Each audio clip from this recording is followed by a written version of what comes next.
र मेरो प्रश्न प्रचण्ड, केपी ओली र शेरबहादुर देउवाले राजालाई चाहिँ आउनुस् चुनाव लड्नुस् भनेर भन्नुभयो।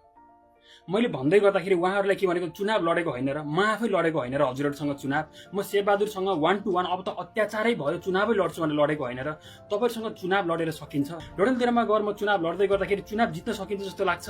तपाईँलाई लाग्छ? शेरबहादुरजी तपाईँ आफैले भन्नुहोस् त, तपाईँले कतिसम्म गर्नुभयो त्यहाँ? पैसा बाँड्ने कामदेखि लिएर रिसोर्टमा बसेर तपाईँले मोज मस्ती गरेर गाउँमा खसी बाख्रा काट्नु भयो नि त, काट्नुभयो कि काट्नु भएन? मनमा आत्मामा हात राखेर भन्नु त, तपाईँको चुनावी कमान्ड डडेलधुरामा कसले सम्हालेको थियो?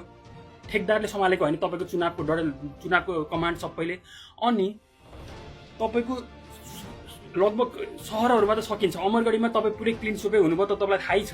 परशुराममा तपाईँ क्लिन सुपै हुनुभयो थाहै छ। गाउँमा कसरी सक्नु? मैले पनि के गरेँ भन्दै गर्दाखेरि गाउँमा तपाईँहरूको भ्रष्टाचारको पैसामा कसरी लड्ने? अझ अहिले त देशमा चरम निराशा हुनुको अर्को प्रमुख कारण के भन्दै गर्दाखेरि तपाईँका कार्यकर्ता बाहेक देशमा अरू कोही पनि बाँच्नै नसकिने स्थिति भयो। म जस्तै सबै बाहिरिए। अबको चुनावमा पनि हेर्नुहोस् त, अबको चुनावमा के बाटो छ जस्तो लाग्छ तपाईँहरूलाई? न तपाईँले विदेशकालाई भोट हाल्न दिनुहुन्छ, न सोल्युसन छ, न समाधान छ। एउटा घुम्रामा एउटा बाकसमा राखेर नेपाली जनतालाई कोचेपछि अनि नेपाली जनतामा फ्रस्ट्रेसन हुँदैन?